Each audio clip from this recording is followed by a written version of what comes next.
tell to people that because we are reaching the limit in the room, that we are co-streaming through Facebook of Seek Out and French Institute in Serbia. So please, you can attend the lecture there as well.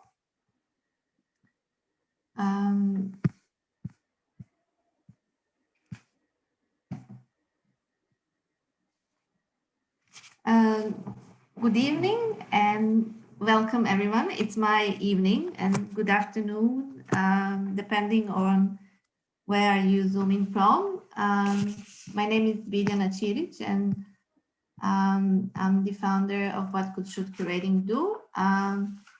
And we are continuing to organize a lecture series of our curatorial program that is currently taking place online. And I'm very happy that we are hosting Nataša Petresin-Bachelez lecture tonight. Nataša was giving us a workshop a few weeks ago. Before I start, I would like to say that I'm zooming in from Melbourne, and I would like to acknowledge traditional custodians of the land where I am here in Glen Iris and pay my respect to the Bunburong and Wurundjeri people, and to acknowledge that I'm on their land. Tonight, we are going to have Nataša's lecture with the title of Practices of Care on Rehumanization and Curating. And she's going to speak about two of her recent curatorial projects, Not Fully Human, Not Human at All, that was organized with KADIST and Kunstverein in Hamburg and co-curated with Bettina Steinbrügge. And we will hear about initiative of practice and visions of radical care that she co-founded with Elena Sorokina during the first lockdown in 2020. And because this is our second lecture of in 2021, I have a great news to share, which is great to start with the good things this year. That Nataša, it was just announced today or yesterday that she is appointed for cultural program manager at the Cité Internationale des Arts. So Nataša, congratulations and all the best. For me personally, it was very important to be part of the community that Nataša and Elena Sorokina initiated last year during the first lockdown, where they initiated meetings with curators and peers that were happening every 2 weeks, where we could gather, discuss, think, share different practices under our restricted working and living conditions, as well as our thoughts and ideas and anxieties.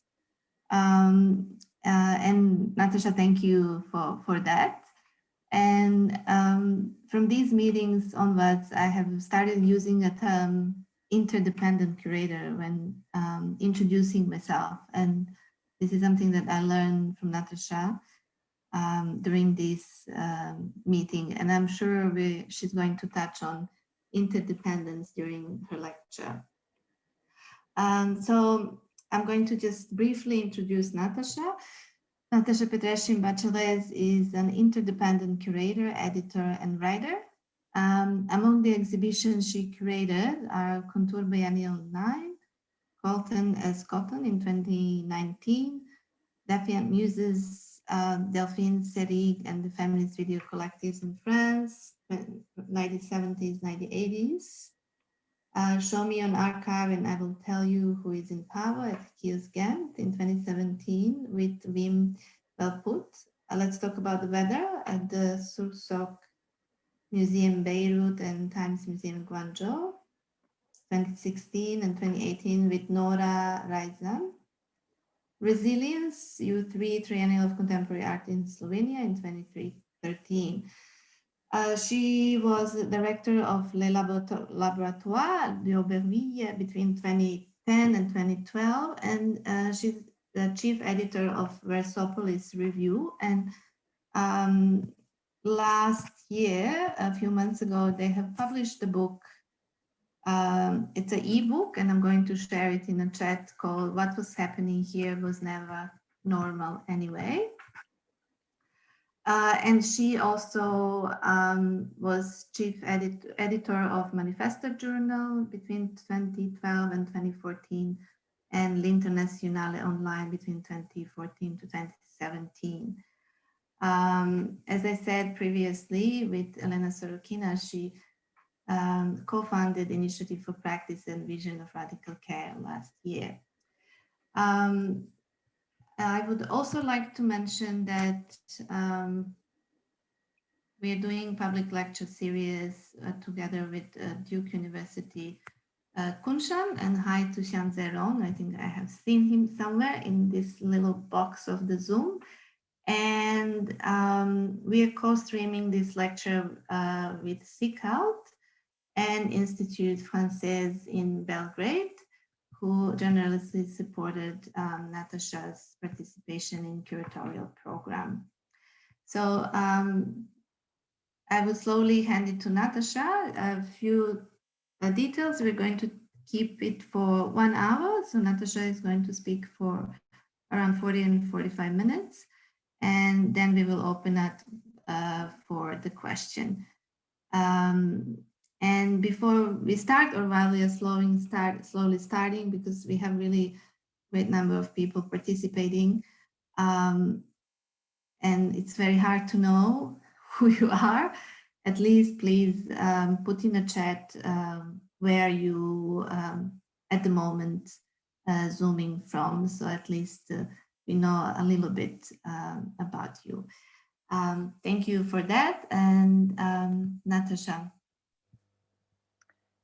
Hello, everyone, and thank you very much, Biljana. Thank you, Aigerim, for organizing this great series of lectures and with such an important title of the whole program, which has been very inspiring ever since I heard about it. And we exchanged a lot on this could/should, which I hope I will be able to offer you some thoughts from, very much based on my previous, like recent, let's say, recent projects, and also how this question of what we can do, what should we do as cultural practitioners has a need to transform itself. And I think that the question that this program is asking is therefore even more important in the times that we are in.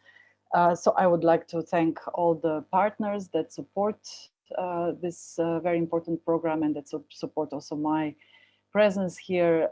And of course, thank you to all who are following. I see many familiar faces also, and it's really heartwarming to be among you and to share with you. We are all somehow now used to these interfaces where we see each other in small, very small, minuscule screens. It's always a bit strange, and there is a certain entropy in doing this kind of lectures in that way. But indeed, like as Biljana mentioned, I think these tools need to be used to reach out to each other and to keep in touch and to stay in touch in times when we cannot be in the same place and same hour and same time as bodies. And this has always mattered, especially in our profession as curators, or as somebody who, you know, has to exchange and be challenged and be affected by the practices that we want to support. So this is, in a way, I think, very much affecting our practice as curators. And what I wanted to share a little bit is obviously about the notion of care, which has been in the forefront ever since, not only since pandemics, but since recent years, when it has come very much on the forefront in also in feminist theory, where notions of care and especially radical care appear as something very operative. And I tend to say it's similar, like with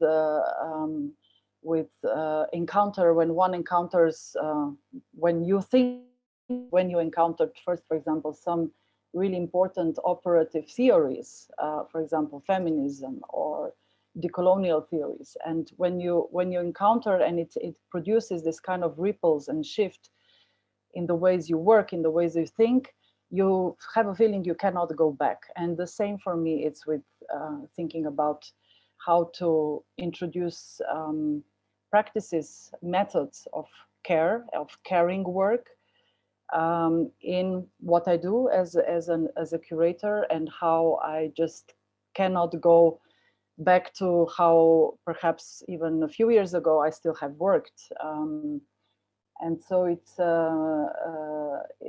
something that I think reflects itself, as Biljana mentioned, in the notion of understanding one's position as a freelance curator, which is usually termed as an independent curator, whereas we know that independency or independence, let's say, in this field of art, where we are just one of the agents, it doesn't exist in reality.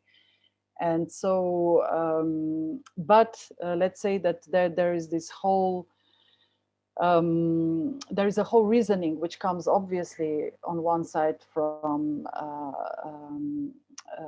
capitalist, author-based, individuality-based aims towards this pretension to be independent. And I think with interdependency, it's something that we who are starting to call each other interdependent curators are trying to challenge.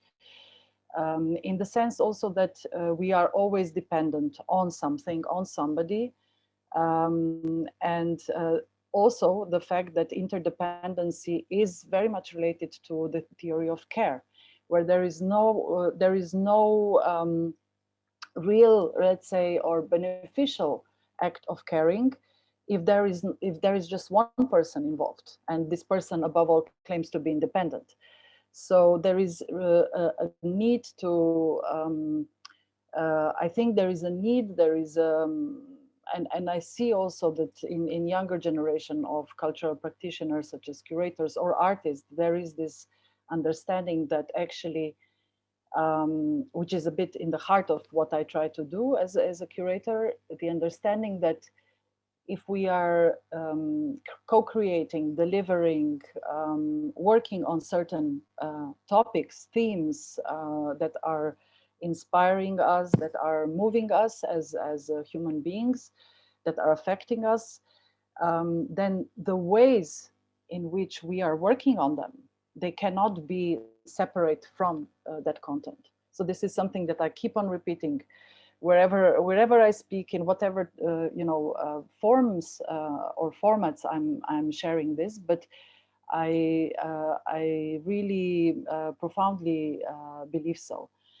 So I will give you a few examples, but I will start with what I think is where I think that my let's say my first. Not first, but my kind of crystallization of why I relate care to the practices of rehumanization, as I call them, which comes from, on one side, writings from Black feminist authors such as Sylvia Wynter or Hortense Spillers, who have in large amount written about the history of dehumanization, especially of women throughout Caribbean and the Americas. So the concept of dehumanization that I have been exploring in one of the recent exhibitions I did is in a way for me a pretext to think what could actually counter that ongoing dehumanization that we experience actually also in very much in our field where we work for different reasons in different institutions. But there are, processes of racialization, processes of inequalities, of diverse injustices, such as we have seen with sexual harassments, that are all actually, unfortunately, a big part of also of cultural industry and cultural field. But let me go just briefly to a very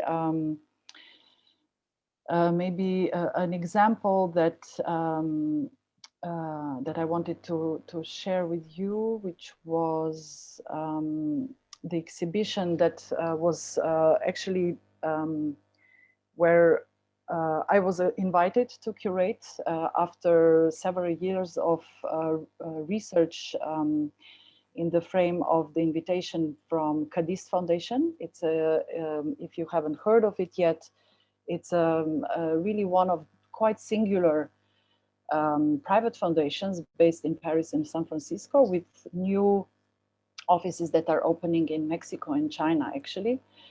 And this foundation has been quite progressive, not only in its collection, but also in its understanding of the elements that constitute the relationships between curators and artists. And several years ago, they decided to open collaborative curatorial projects that would talk specifically about different regions in which the collection is invested. And one of them is Europe. I have been invited to let's say, think about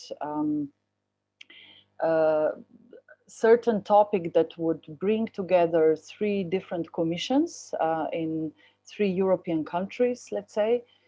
And in over the course of 3-4 years that I have been doing that, this resulted in the exhibition that Biljana also mentioned in the introduction, and the whole project was entitled "Not Fully Human, Not Human at All." It comes from Donna Haraway's quotes of Hortense Spillers, and it talks specifically about the dehumanization that has been installed on the very much legally in the history of European law, European history, European culture.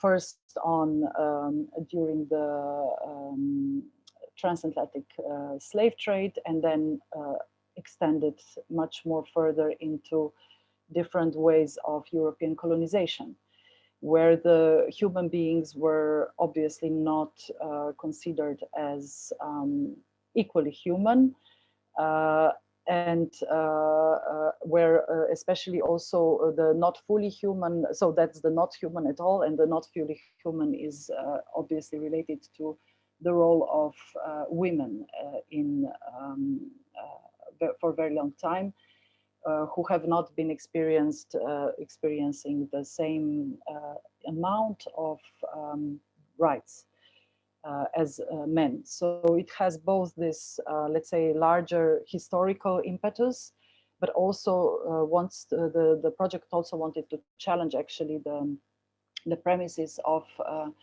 on which Europe has been constructed, and all its, especially the Western Europe, and all its richnesses and culture.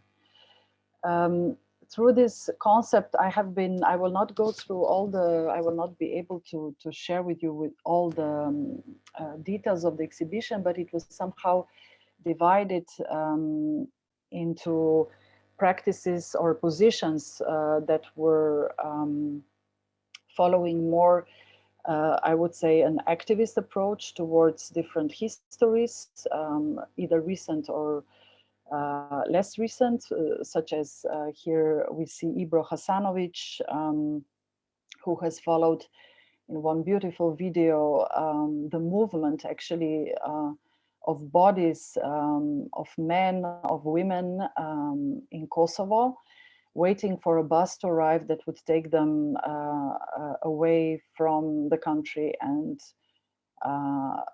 as they were hoping to some place where they could have a better life. The way this video, why this video is very important to me is because it can be taking place anywhere. It's the kind of images that we have been seeing all along the last several years, with the waves of newcomers, very much mediatized in their suffering, in their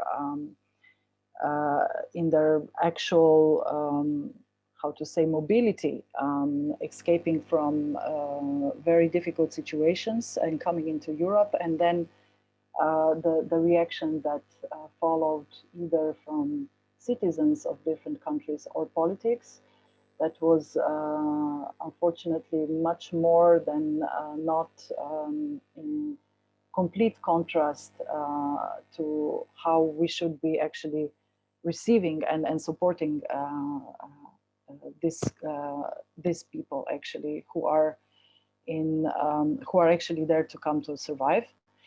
So this actually marked my, let's say, my hope that this exhibition would, in a way, address the issues of contemporary Europe, but as I said before, through the history.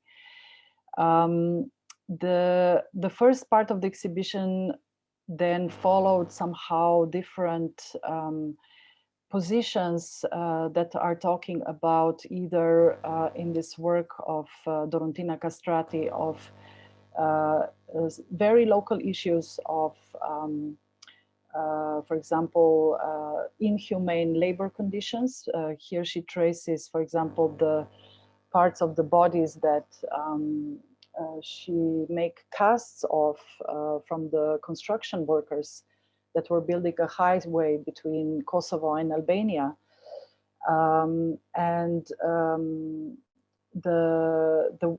Many of them actually died during the construction years, and they are usually paid a ridiculous amount of money, and sometimes for months nothing, for work where they risk their lives, whereas the actual highway, which sort of represents communication, a bridge between two countries, is of course hijacked for all kinds of political issues. And Kosovo was one of the countries with which I collaborated very closely for this project, also because it represents very much the global south of Europe, in the sense of discourse, political development, as well as racialization.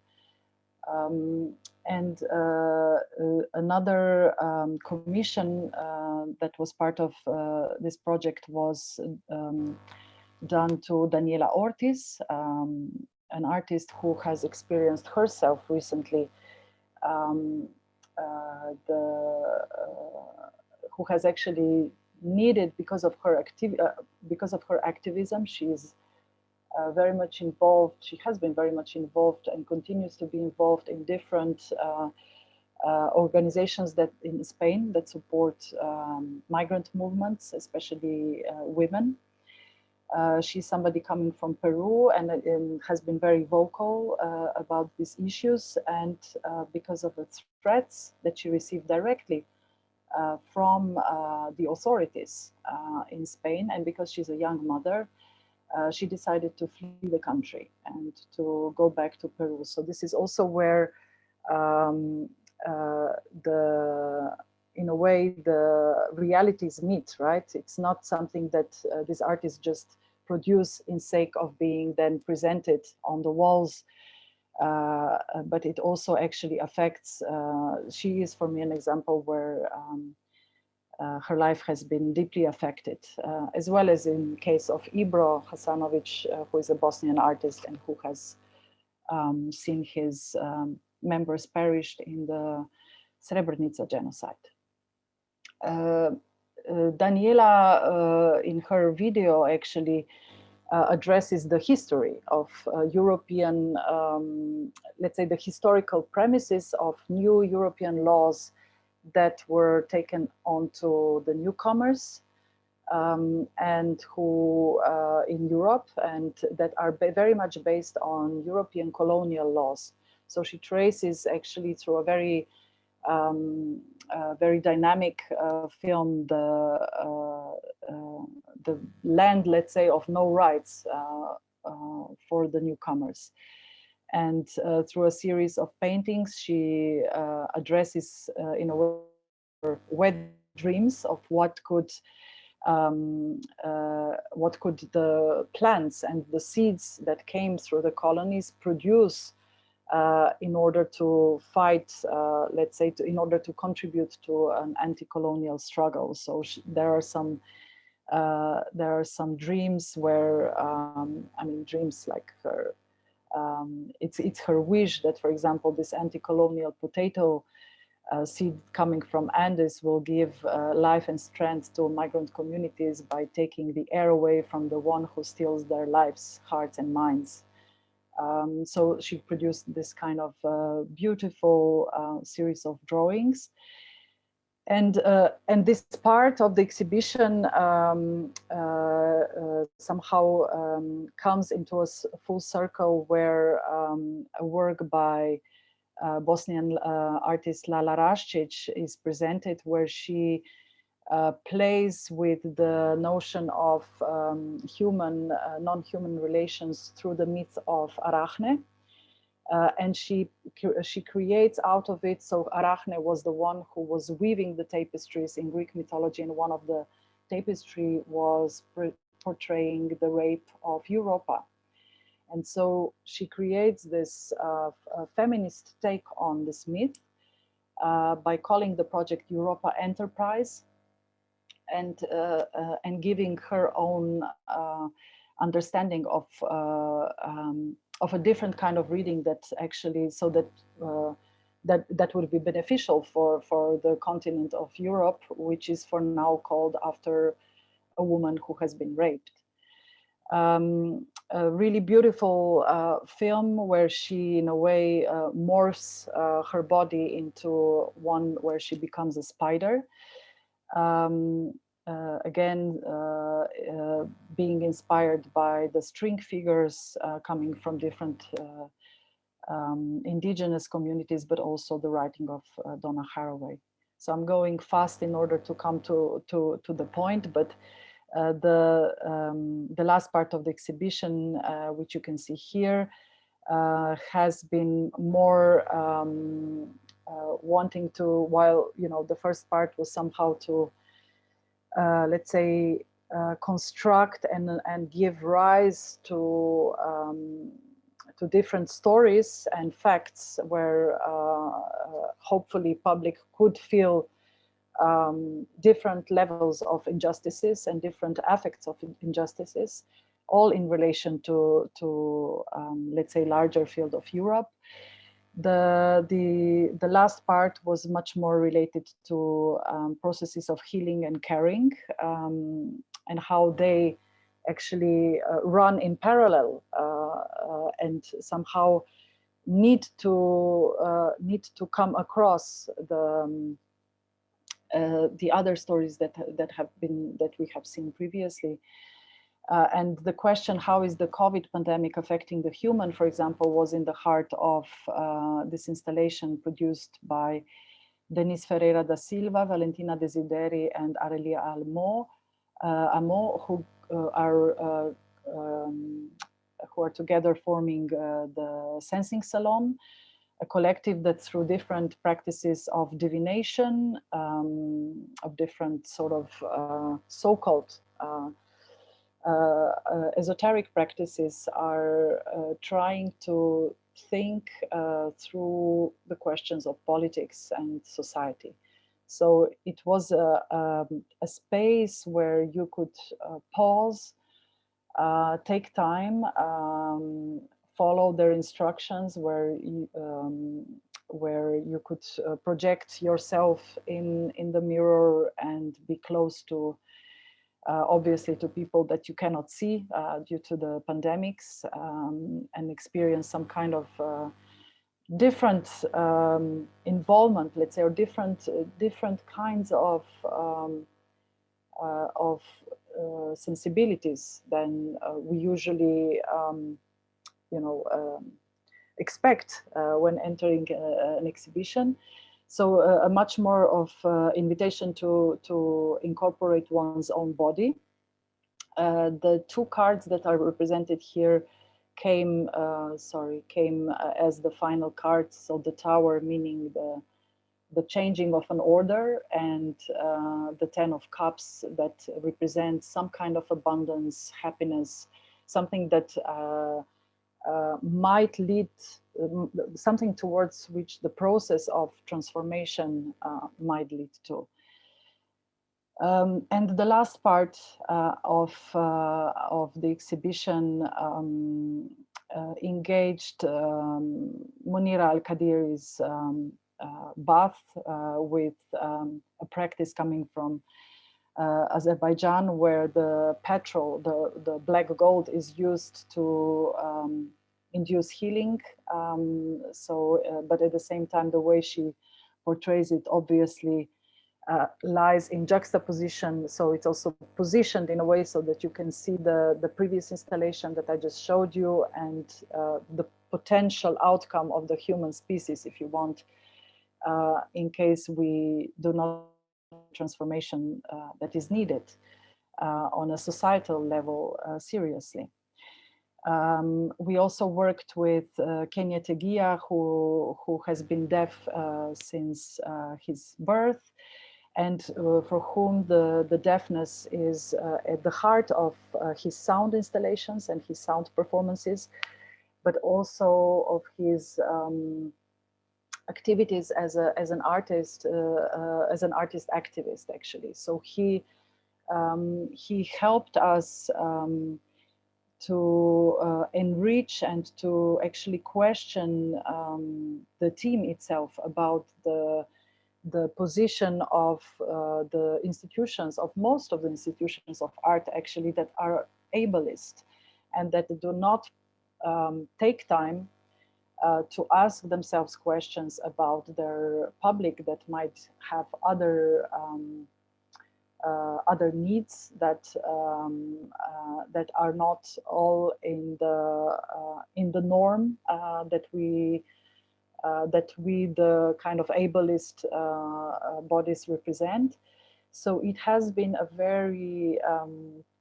very confronting and necessarily confronting experience with the installation itself, which invites you to sit actually on the platform, which vibrates with the sounds that are produced through the screens, which show the artist himself performing, where he vocalizes actually the sounds that he can produce. And when you are on the platform, you can actually feel how a deaf person feels the sound. And at the same time, he talks about this as a certain necessary act of vocalization, but also of almost of an exorcism, where and of his affects and feelings of how he feels in an ableist society.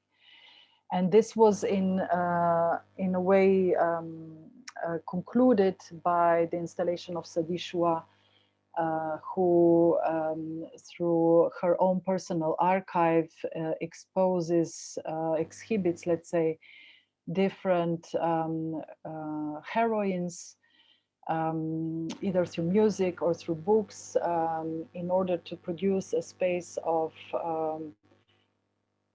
some kind of feeling of safety. She invites actually people, members of the audience, who have been living through different levels of discrimination, of racial discrimination, xenophobic discrimination, or racism.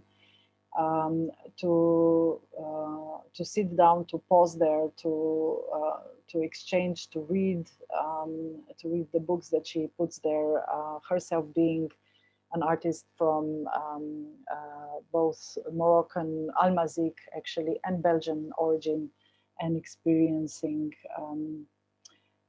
therefore a lot of discrimination in her own environment. So it was in a way, as you can see, and that's also why I'm not pausing so much on it. It has been a very classically built exhibition, but nevertheless, the aim was to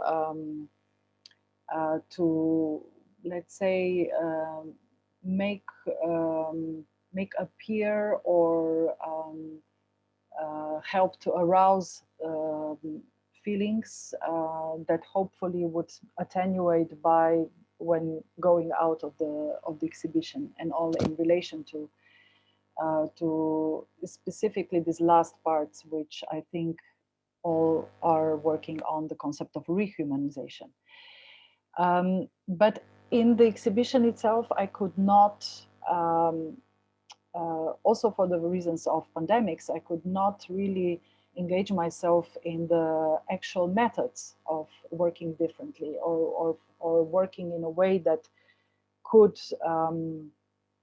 entirely, let's say, reflect the content of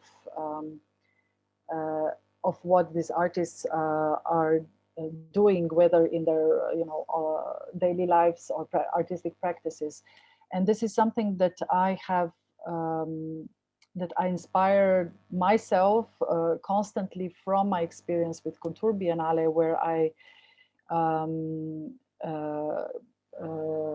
in Belgium, where I could actually experiment very much with the format, but where these notions of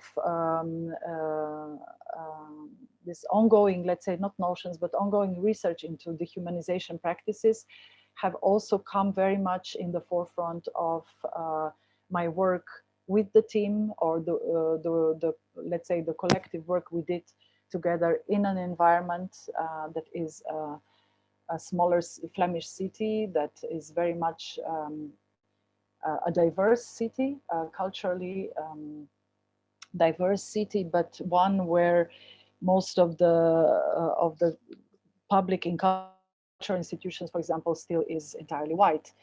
And I tried to question these facts that I have seen to observe, and decided to devote one project entirely to more of a pedagogical moment, where I invited several schools to join me and think together about practices. I call them decolonial practices and degrowth, with the title "We Cannot Work Like This," which brought together artists, but also students of architecture, graphic design, intercultural communications, and artists, that for a year over thought about how, what would be the ways that they would want to transform their practices together with their professors, actually together with their tutors, so that they would become at the same time practices based on questions of climate urgency, but at the same time feminist, anti-sexist, ethical, and decolonial. So thinking about specifically, since there were schools coming from Belgium, Holland, UK, France, and Hong Kong, thinking about the history of colonization and the necessity of decoloniality. So we tried to induce through several meetings and formats a kind of critical thought that is not necessarily always there when in the art academies or in architectural schools. And the main, let's say, at the heart of it was the program that is run in Ghent for students that are have asylum, that are seeking asylum or have the refugee status. This very program has helped us to think about the fact that, for example, obviously mobility was a huge issue. We designed several meetings in several countries, but the students of that program obviously could not travel. And this immediately became of a huge preoccupation for all the other students. So different formats were then proposed. A lot of online meetings such as this one were already organized to talk together and to work together on this. So it really, in a way, it helped everyone to get affected by somebody's life and not only a topic or a theory or a word or a concept. So for me, it was really a very, I really cherish this alliance. A lot of the students remained in contact after a year of being in touch with each other, also some tutors. And unfortunately, I had a wish that that the alliance could continue after and be interdependent, if you want, from the frame of the biennial itself, but sadly this was not, it didn't happen in let's say in the format that I wished, but it does happen on a rather informal level. One of the highlights was also a meeting in London where where the students of architecture invited two activist groups. One is Justice for Grenfell, that is working on accountability for the Grenfell Tower disaster, and which very importantly pointed at the accountability of the architects. As you might know, the tower had not had the right material on its facade, so it became highly inflammable. And this due to the budget, and this due to the architect signing off a contract that said that this material is safe. These activists met together with the activists from the workers, students that are involved in justice for workers, who work with security and cleaning staff members, for example, in Goldsmith or LCE. And I still hold very dear this photo that you see here, "Who keeps the cube white," which is a transparent, it's a slogan that they produced when the Goldsmiths opened their new gallery. And I still believe that this is one of the best slogans I have seen in years, and I show it whenever I can. So because it really asks us the question of maintenance, of caring, of who is the one that enables spaces where we are working. And also very often when I work in the institutions, I pose the question, especially in France. It's not the case, for example, in Germany or maybe in other countries where the cleaning service, for example, is on the payroll. It's a part of the staff. In France, it's not the case. So the directors of institutions, I usually ask them the question if they know the names and the surnames of their staff of cleaning and security. And very often it's not the case. So the alliance also brought, for example, a very palpable outcome such as break the canon, make the canon, which was proposed by the students of St. Lucas in Antwerp, where I now have the honor of being a tutor and teach there, which is a project where they put this panel in their library and demanded to have a more of an open politics of acquisition of books that would not be related to the Western canon, but open much more to other geopolitical realities. And the students also had the chance to meet, and during the biennial itself, they proposed 2 days of very intense programs, which were which were interestingly enough in a space that used to be a sport hall in a local university in Mechelen, and which was transformed to become a kind of flexible, this kind of neoliberal flexible subject that can both do a little bit of gym and learn at the same time. So we use that space in order to precisely talk about we cannot work like this. And the, the last thing that this experience, let's say, was very transformative for myself was, of course, it of course helped me to come together with a dear colleague of mine, Elena Sorokina, who is a curator, interdependent curator, and who has, with whom I also share a deep friendship and admiration. She's also based in Paris. And who has run together with me the Alliance. She was at the time the director, the artistic director of HISC in Ghent. And together with Elena, and based on her experience as a curator as well, we started to talk actually almost on a daily basis during the pandemics, and where it became clear that with the sanitary crisis, there will come a financial one, and when financial crisis comes, the first and foremost vulnerable actors are. We are talking here specifically about France, because we really focus on where we are staying and living. In our case, it's the visual arts, and especially practices that are non-marketable, that are not very much visible in the galleries. So practices that have long-term research, are inducing some kind of long-term research.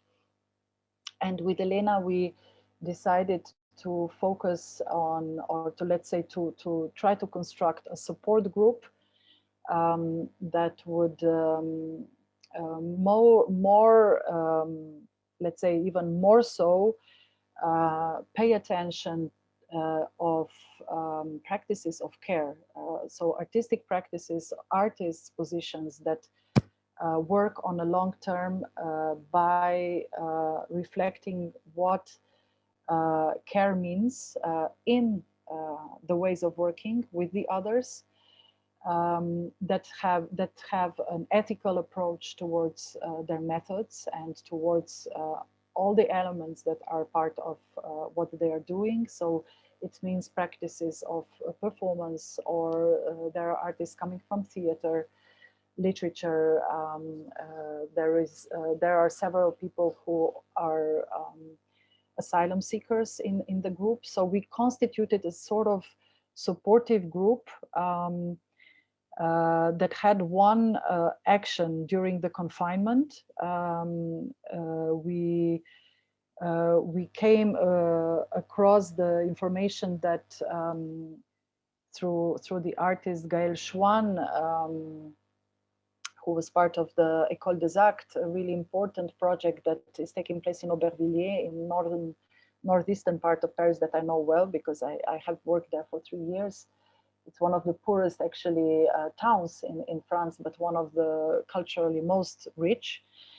And the theater in Aubervilliers has been running since several years École des Actes, Acts School, where they employ youngsters who are either in very difficult social situation, or there are isolated minors that came as newcomers to France.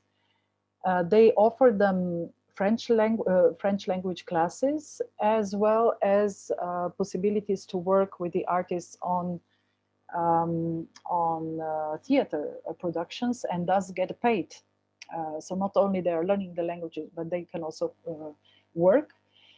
And obviously, during the pandemics, this has been it has been a huge financial problem. How to continue paying, working together in such some ways. So together with a group of artists that Elena was in touch with, which was a group of, well, let's say,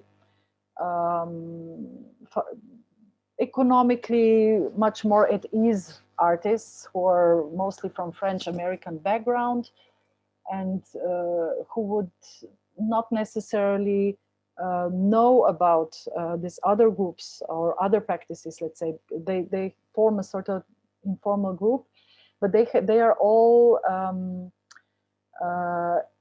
of what we could call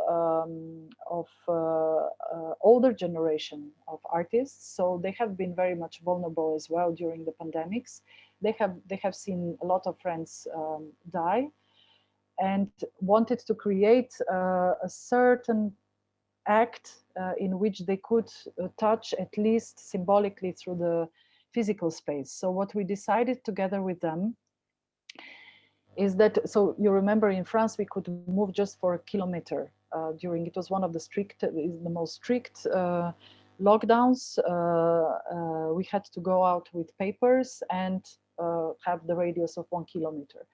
So we said, in order to, in a way, we wanted to support this group of artists, but we wanted also to support the École des Arts. So we decided to create lines of 1 kilometer in, with different materials that would be all non-toxic, washable, and this was really happening in the last days of confinement, so in May.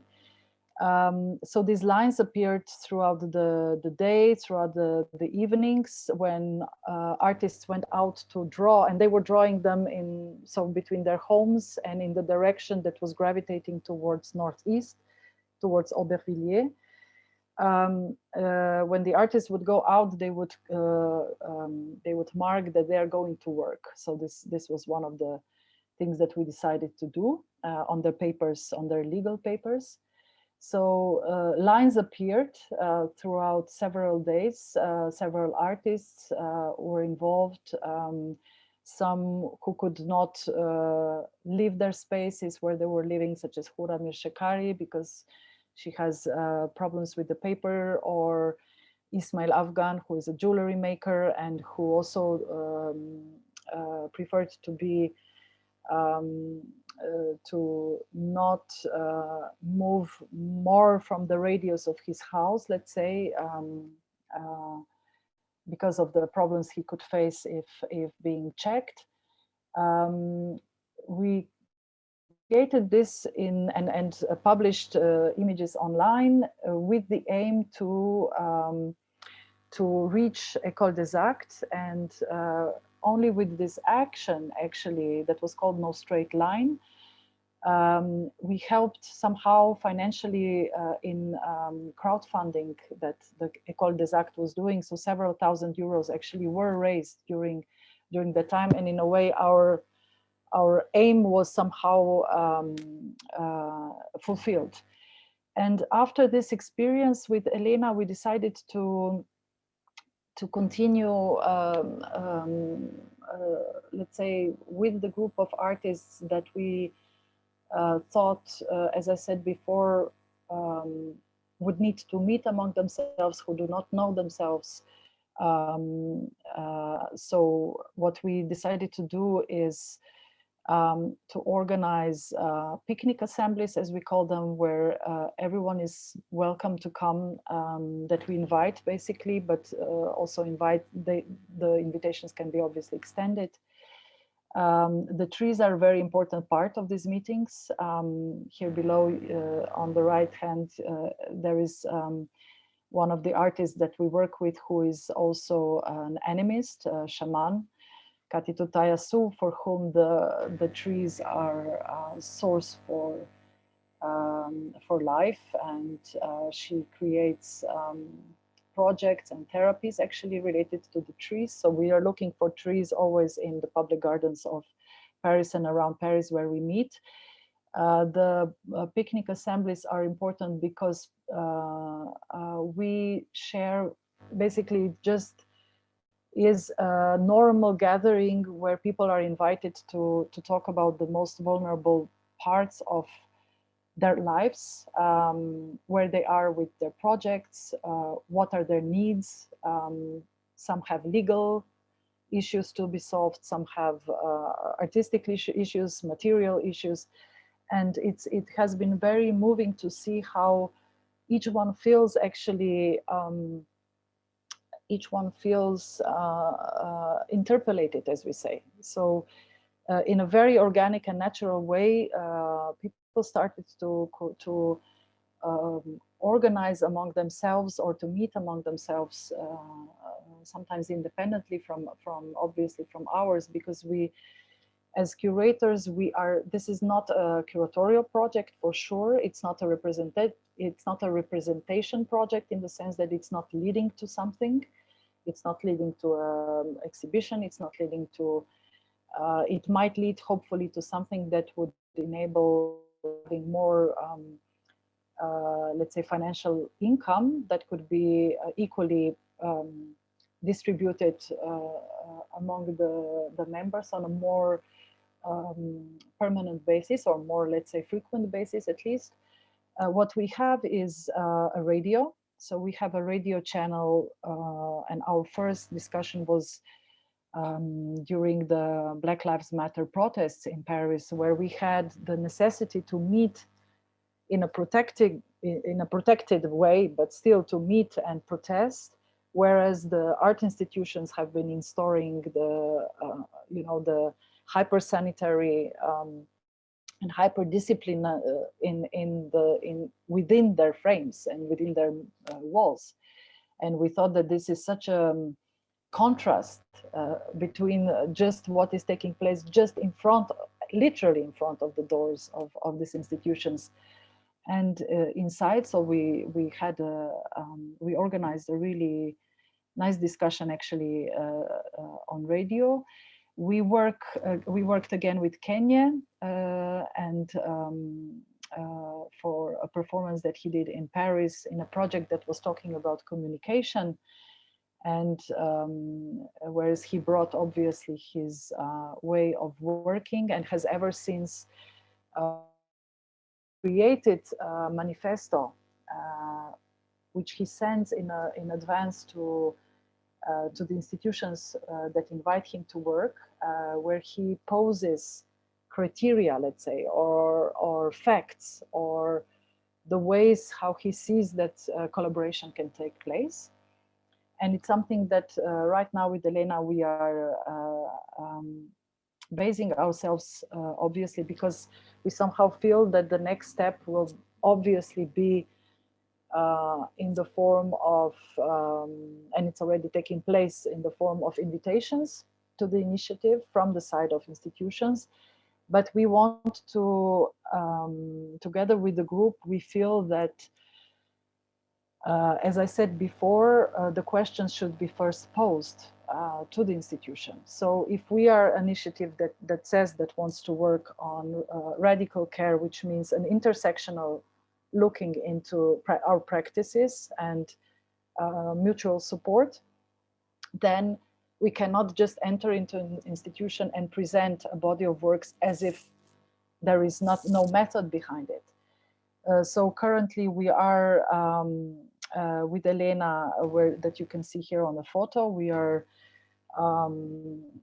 preparing a little manifesto on our own, a little, let's say, description of things that we would, following Kenya's practice, that we would ask from the institution, meaning not from the institution itself, but obviously from the people that form it, and see how far we can actually get. And of course, this also means more time. It means, again, like, speaking to people in a human way and not on a service-based way, and try to understand if there are ways where initiative could actually have a certain impact, and not just an appearance.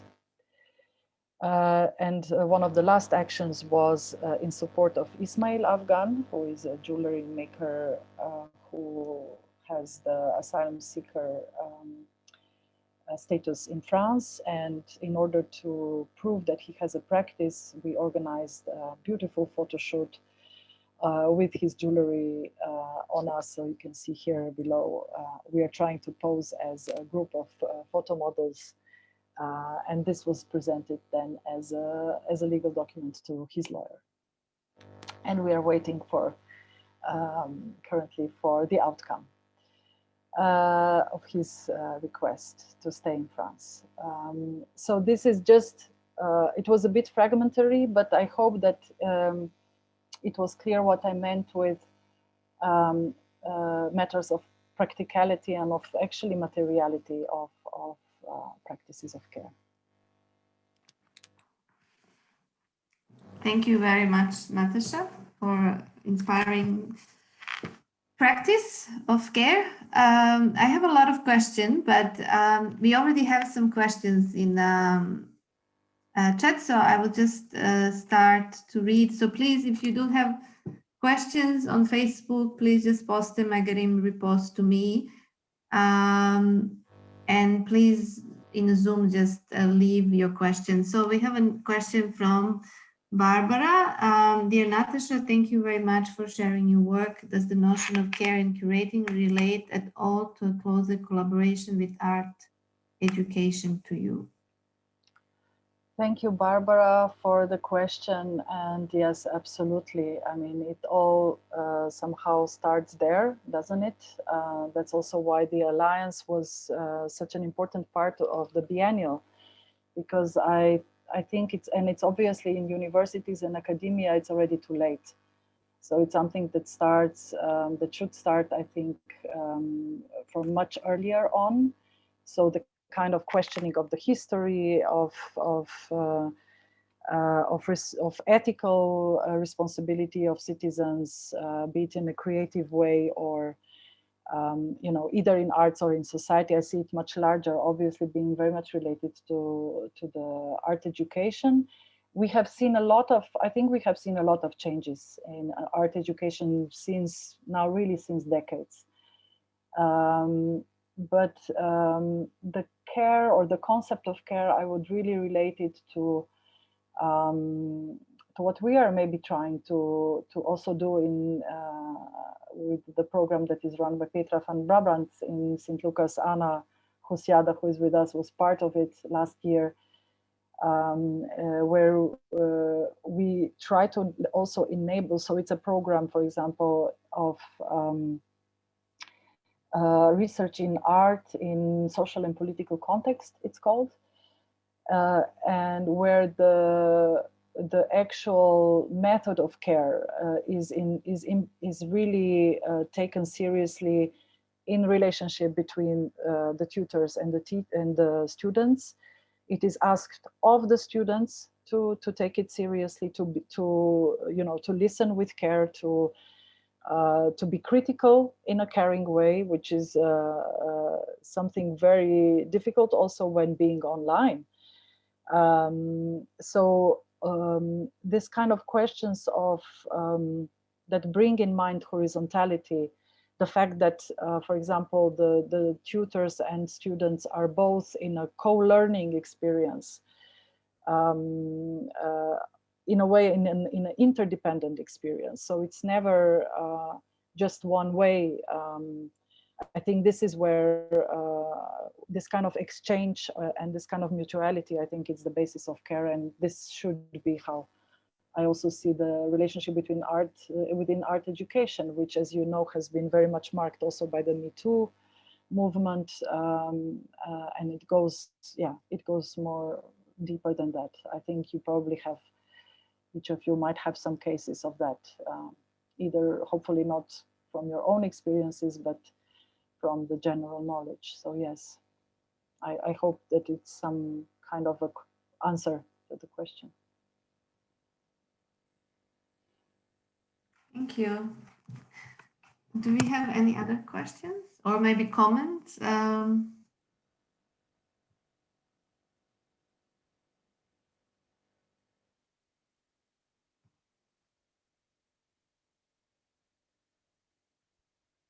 Okay. Yes, so we have again from Barbara to share some points from upcoming manifesto you just mentioned, if possible. Thank you, Barbara, again. I think we try to, what we will try to, obviously, the first point will be talking about why are we calling it radical care and not just care. And radical care really implements some sort of necessity of a more closed group and of the very much consolidating it in the notion of mutuality and solidarity, so and intersectionality, as I said before. So which at the point in time in which we are in France is a notion that is being very much debated. It's a very heated debate, even in political circles. Due to the recent events, people are not reading, are not understanding what intersectionality actually means. And it's taken by, even by some politicians, as a means to denounce what they call the so-called decolonial turn in academia and contemporary thought, which is absolutely ridiculous and appalling even. So we will probably very much stay with the trouble in that sense, that we will talk about what intersectionality and mutuality means to us, and interdependence, how we work, and what kind of questions we want to pose to the institution in that same line of thinking of whether, how do they, for example, what is their relationship towards the members of their team who are responsible for cleaning? Is this something that is a rotating nature, as it is in some cases of some institutions? What is their relationship towards when conflicts arise? How the conflicts are being addressed, or any kind of appearance of injustice? I think this will be kind of questions that we will want to see, and we will want to pose, and it will very much depend on their reaction, actually, to be able to see if we can, work or not. So that would be as a few highlights, I guess. Patricia has a question. Good morning. The notion of interdependence seems to be related to the idea of symbiosis, Haraway. How can we relate the idea of interdependence from a critical, intersectional feminist perspective? Well, I think I spoke a little bit about that. For me, it's really, for example, if you, I would say, I have been very much inspired, obviously, by a really important writer who lives in Paris, Francais Vergès, who has been writing in depth about care and cleaning as a kind of two notions of the same coin, or two sides of the same coin. And I very much, in a way, relate it to understanding of the infrastructures, of the actually concrete infrastructures into which we intervene as cultural practitioners. So what actually keeps, what kind of mechanisms, what kind of relations, what kind of human, non-human relations actually are building these infrastructures into which we intervene? And is this something that we can pay attention to? And I think that the interdependence also means, at least for me, an importance of horizontality. Again, a notion which in larger institutions of art is very difficult to attain. But in the smaller institutions of art, it's something that is being quite experimented. And I would say that in order to function well, we have to be smaller. We have to, you know, there has to be a scale thing that in which this works in an important way. But regarding the intersectional feminist perspective, I would definitely think about it in this notion of care and cleaning. Rachel has a question. Can you share the name of the book you mentioned, again, in relation to this tutor-student care relationship? The book I mentioned, can you help me? Did I mention a book?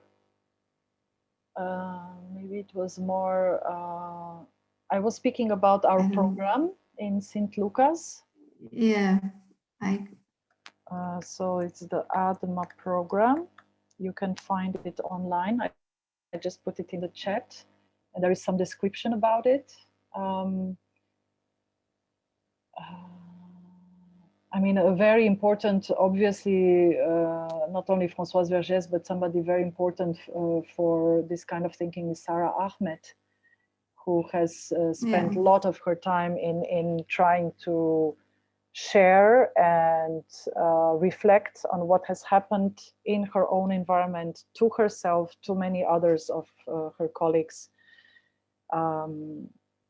She focuses more on the term of complaint, whereas the way she writes about a complaint is not obviously not in that negative connotation that we usually give to complaint and complaining. So maybe, yeah, so I'll just write down their names. Voila, for further reading. Okay, maybe I will read last two because I think we are again a bit over time. And we have a question from Judith.